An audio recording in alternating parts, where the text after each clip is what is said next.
Welcome to the Preschool All-Stars podcast. I'm your host, Joy Anderson. And with me today is my amazing co-host, Bethany Johnson. How are you, girl? Hey, I'm great. I'm awesome. I'm excited to be talking to you again.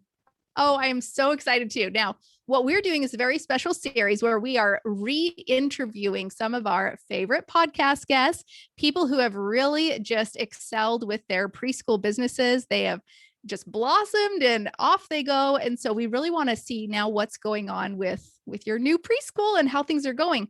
Let's go back a bit, just in case everybody can't remember. It was some episodes ago. So let's dive back. It was about this time, this last year, about a year ago.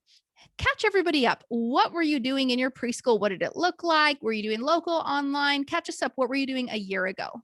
A year ago, I opened my preschool in July and I had like about 6 kids. And then that was just twice a week, one class summer program. And then in August, I started with my 4 classes, 4 days a week. And then my local, and then I also had an online class that I was doing. So I taught 2 classes and then I had a half-hour online class when I was done. And by September, I was almost full in my local. I would say I had about 21 out of 24 spots filled. And then I had about 8 kids in my online. Awesome. Okay. So your local was almost full. And then how long did it take you to actually fill up that class? Fill up which one? The online or the local? The local, it took me, I mean, in July, I had 6 kids. And when I started in August, I had about 18. And by September, I had about 21. And then it's kind of, you had some kids that left and came back. So for most of the year, I was pretty much between 21 and 24, which is almost full. Yeah. That's awesome. So it took me about 2 months. And in July, I was already like half full for my fall program. And I was just like hustling. And then by the time it started in August, I was almost full. So it was pretty quick. Okay. And your online class, how many students did you have in that? I had about 8. And I started that in May because I kind of panicked once the pandemic hit and just set that all up with one of your challenges. And then once that got started, I kind of slacked on marketing for that because I was so busy with the local and stuff. So I didn't really push the online more. And I had a great group of 8 kids. So it kind of just kept those kids. 1 or 2 more came just from word of mouth throughout the year. But I kind of stopped marketing for that and just kept with the 8, which was fun. It was great. Oh, absolutely. There is a time for marketing and there's a time for like just stopping because it is a little bit exhausting, right? Oh my gosh. Yeah. It was nice. It was really nice to be like, okay, I don't have to market right now. That's one less thing I have to do. Let me just teach. Let me just enjoy what I've built. So that was nice once I kind of got to that point. Right. And so your local preschool, the way it was operating, you would do morning and afternoon class? 4 days a week. Last year I was doing 4 days. So I did a Monday, Tuesday class. And then Wednesday, Thursday, I had a morning and an afternoon. And then this year I'm doing 5 days a week. So I have the Tuesday, Thursday, and then Monday, Wednesday, Friday. Nice. Okay. Yeah. And just catching back up from last year, you had your you had your morning, afternoons, 4 days a week there. And then you would do online preschool right afterward, right? Yeah. Was that exhausting? It was so exhausting, especially later in the year when I was very pregnant. It was very exhausting. Well, and that's exactly why we wanted to talk too, because last time we talked, you were pregnant. Is that right? I think I may have just found out I was pregnant. Okay. I was not very pregnant, but yes, I think I just found out. Yeah. Sure. And I think we talked more like in November. So a couple months from now, but it's okay. Yeah. Okay. So just found out you're pregnant and things like that. And then was preparing to set up your preschool in a way that could run without you. Right. Oh my gosh. That's been such a crazy journey. So let's go there first. Before we say like, what are you currently doing? Let's go through that school year. So here you're running your 4 day a week, morning, afternoon, and online afterwards. Your online program, was it just a 30-minute after class? Yeah. Okay. 30 minutes, 4 days a week. Yeah. And did you also send pre-recorded? I didn't. I only did pre-recording for like when I had a doctor's appointment, I would do it in advance and send it out. Perfect. Okay. Yeah. Awesome. So here you go. You got a pretty full schedule, but the baby's still within you. So you're able to, manage all things. But fast forward, and this is actually the whole purpose you were wanting to do a preschool. You left the district earlier because you wanted to make sure you could, be home with your kiddos when you had kiddos. So here you go, your very first kiddo. Now you're coming through the school year. At what point did you start preparing for hiring a teacher? I had thought about it, like trying to kind of go through the process, and I didn't know when the best time to do it would be, because there's kind of like, I didn't want to hire too early and then be like, well, I don't need you to start for a couple months, and then not fall through. But then I also wanted to make sure I had enough time to train them. And, so it ended up, that I didn't actually find someone. I think I was looking earlier, but I didn't find someone until about the middle of February. Yeah. And I was set to have the baby the first week in April. So I figured if I had them start around the end of February, then it would give them like a full month of training and they would be, kind of good to go. It's been such a learning process. It always is. That's okay. Yeah. But you figured it out. So what were the ways, where were the places where you were advertising for a teacher? Indeed and LinkedIn, I think, and Facebook. I think those were most of the places. Nice. Where did you actually find your teacher? On Indeed. I did. I found it on Indeed, and I used your script for the ad.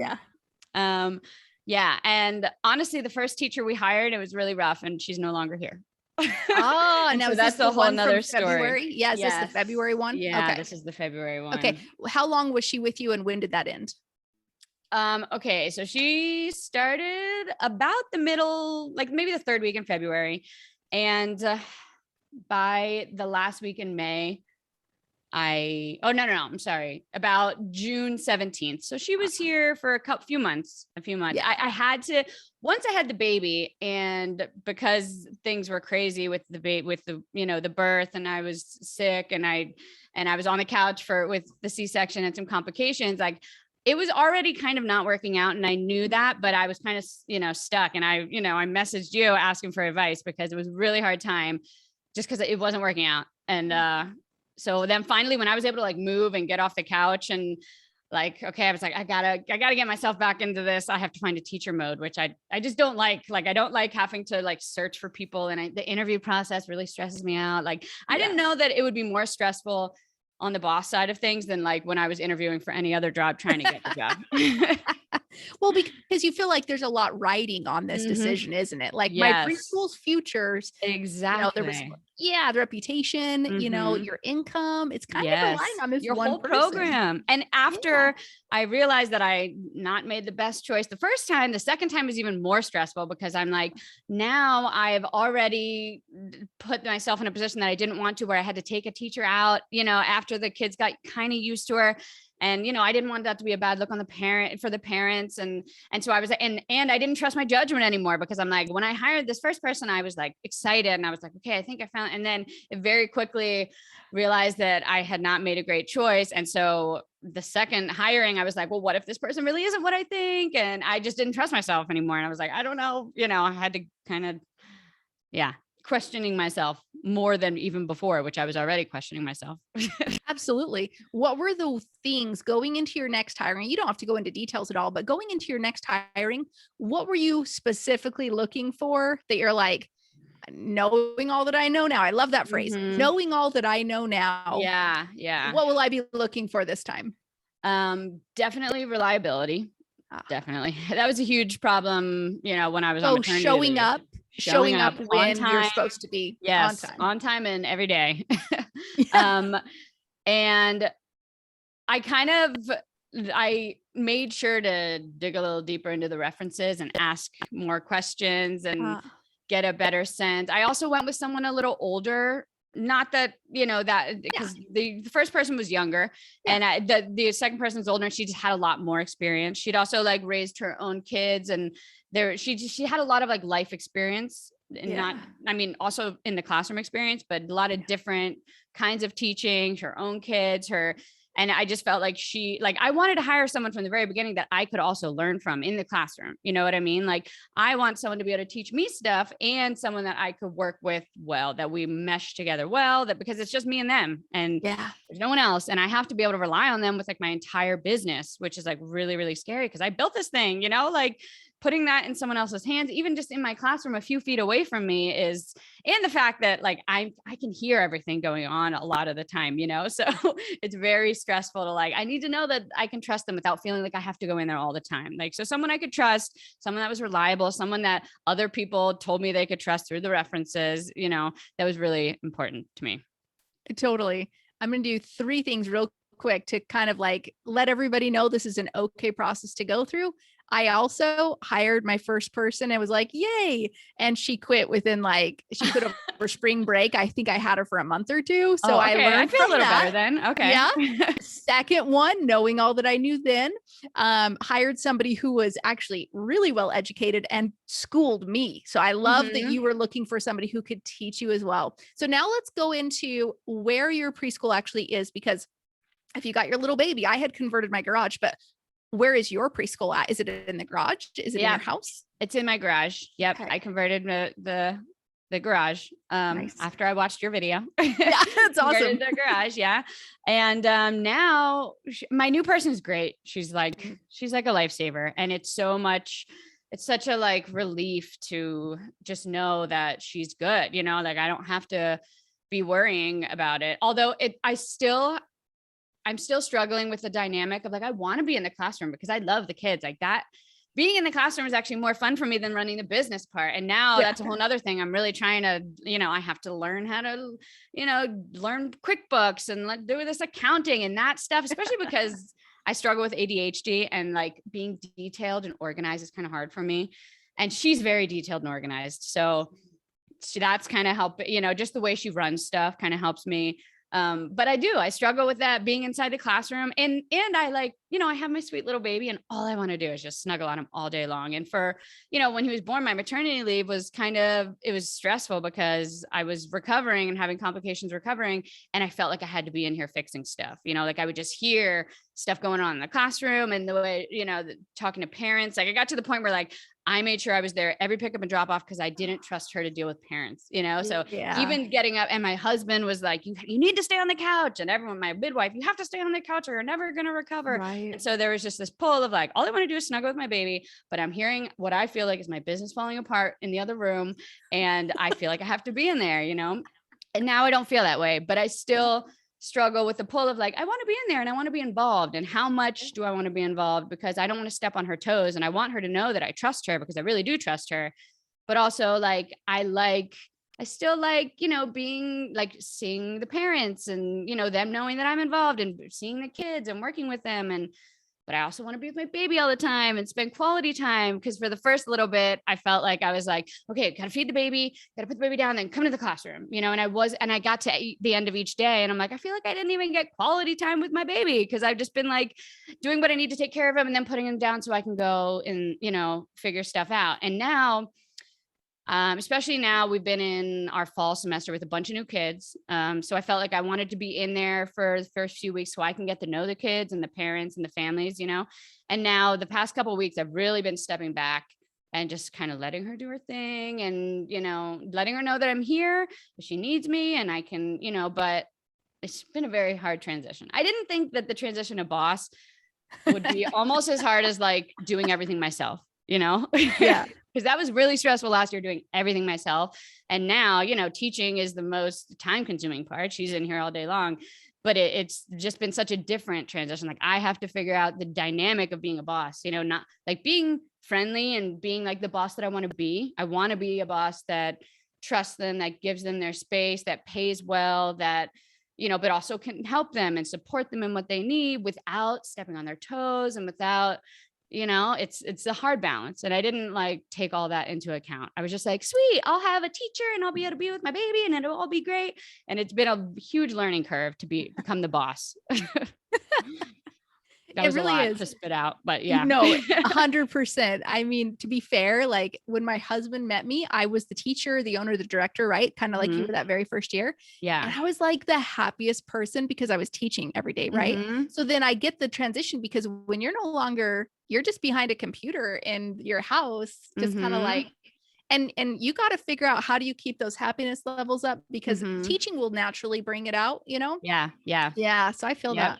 Yeah. It's definitely interesting. And I am figuring it out more. Yeah. But I still, I still at the end of the day, I'm like, did I do enough in the classroom for my teacher? And did I do enough with my baby? And did I, that's like Yeah. every night I lay in bed, I'm like, did I do enough? Did I do enough? I feel like that's my last thought. And yet the very fact that you are asking that has got to tell you you are doing enough because somebody who wasn't probably wouldn't be asking themselves that. Yeah, that's true. So That's it true. just means you care so much. And that therefore, of course. There was a time you reached out to me and I want to circle everybody back in because every now and then this stuff might happen. I think it's a really good learning lesson. You had talked about you heard everything going on that very first school year when you hired your teacher and it didn't work out with her. And there was a really difficult time. You were, on bed rest because you're C-section and like having to recuperate from your delivery. And you got the newborn and you have your brand new teacher and your Mhm. technically brand new local class because it was their very first school year. Even though Mhm. they've been with you for a bit, you're still like you don't feel like your foundation is super solid yet. Right. Um, so you reached out to me and you said, "Hey, there's this experience where I've got a couple kiddos in class that are really struggling and that, if I was the one teaching them, I knew how to navigate that, but because it's this other teacher, they haven't quite figured out that how to really help that child specifically in these kind of situations." And you're like, "It's taken all my energy to go solve it. What do I do?" And I said, and of course, your teacher at that time was getting a little bit like you're worried your teacher might leave. And Yeah. that was before a lot of things. But um, I said to you, I said, okay, X amount per month of one student, whether that's $150 or however much it is not worth A, your sanity, B, your time, C, your teacher leaving. Mhm. Like, you Yeah. just have to get to the root and say, I love every child and I wish that we could teach every child. But at the end of the day, I'm only one person. My teacher's only one person. And if I need her to do this so that I can focus on myself, if that means letting that one child or two children go just so that I don't lose a teacher or that I don't lose other parents Mhm. because of the Mhm. chaos. So what Yeah. did you end up doing in that situation after I gave you that counsel? I ended up letting both of those kids go. Mhm. And it was really, really hard. It was harder with one of them because there was a lot of pushback. Sure. And then the other parent kind of understood. But it was really hard to do that because I want to teach all kids just because, they have behavior issues or whatever. Like I don't feel, like that broke my heart to have to do it. Really did.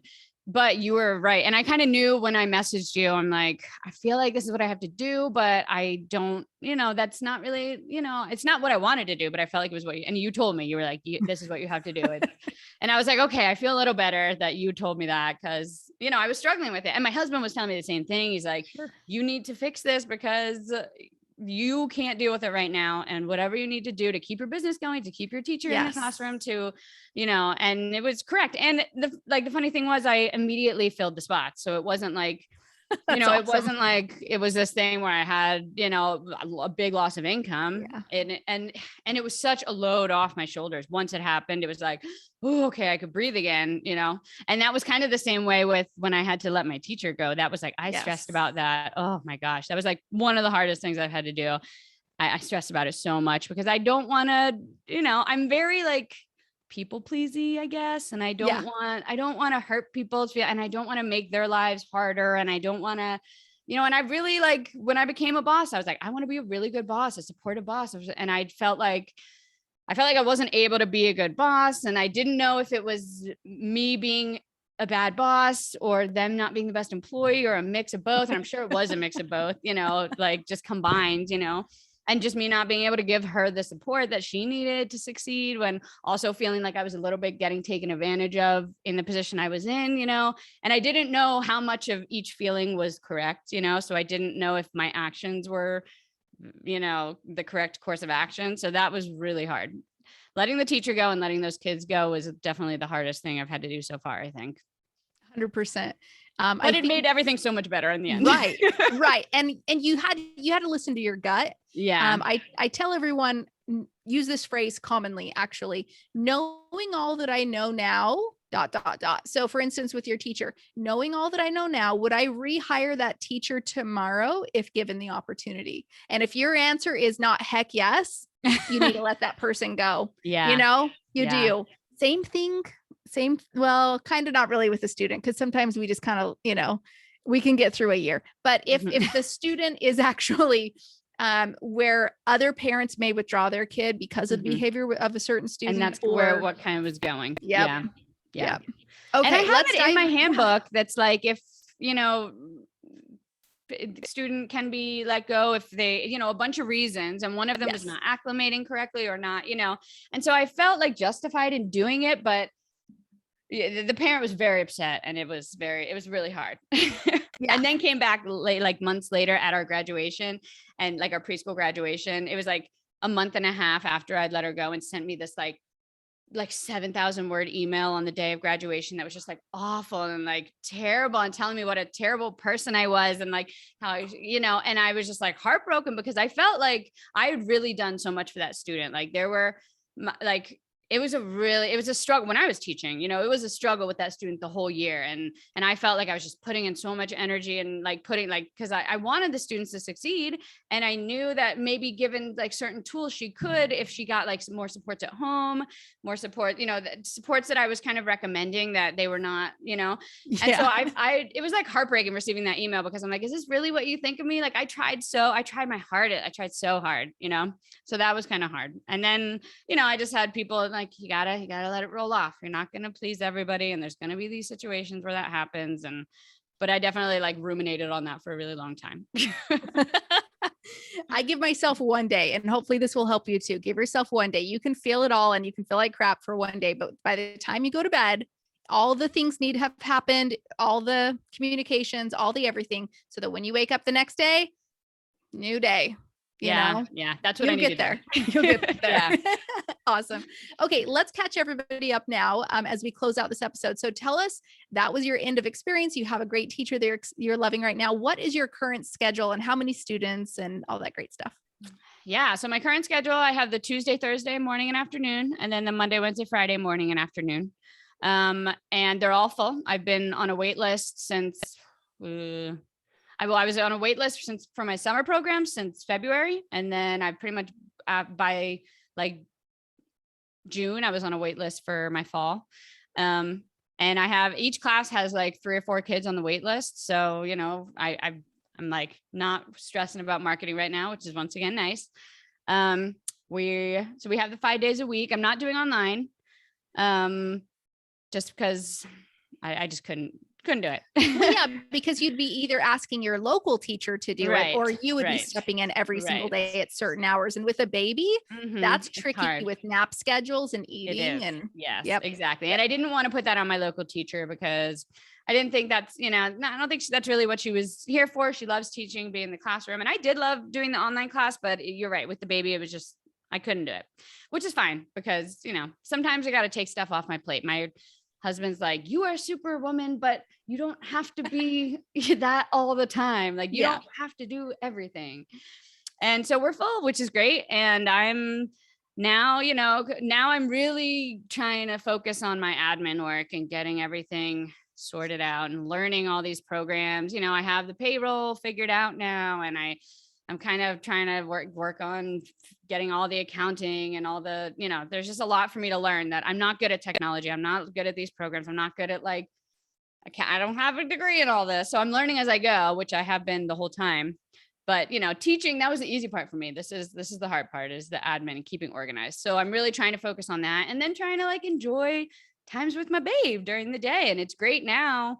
I feel like I do. I actually get to enjoy one-on-one time with him, where I'm not just rushing to get to the next thing. I'm able to enjoy his, he's growing so much, and I want to be there for everything. And this is I think about, especially now watching, seeing all the teachers go through, they're back at school, but everything is still crazy. It's not back to normal. How different things would have been if I had not done this. And I would have had to quit my job anyway, because there's no way that I could have left left the baby to go and be at work and put him in daycare. I would have had to quit. And then I would have really been in a precarious position where I didn't have the money, the income coming in. And so I'm just like, doing this has been the best thing that I could have ever imagined. And I knew that I wanted to, that I did it for when I eventually had kids. And then it just worked out. And I was like, I'm so glad that I did it, because it would have been so hard to go outside of work. We're so lucky now that both me and my husband work from home. And so if I have, if I have to step in and teach for a day, then he's usually able to watch the baby. And it's worked out so great. And I'm so grateful that I did it. Cause that's awesome. Yeah. It would have been really hard to leave him. I don't think I could have done it. Yeah. Now that absolutely. I know the mommy in me, yeah. Like, I couldn't have done it. Yeah, totally. All right. As we close off here, what is one marketing tip that this is your best marketing that you're like, yep, if I need to go fill spots, I'm going to go do this. Of course you do other stuff too, but like, what's your go-to?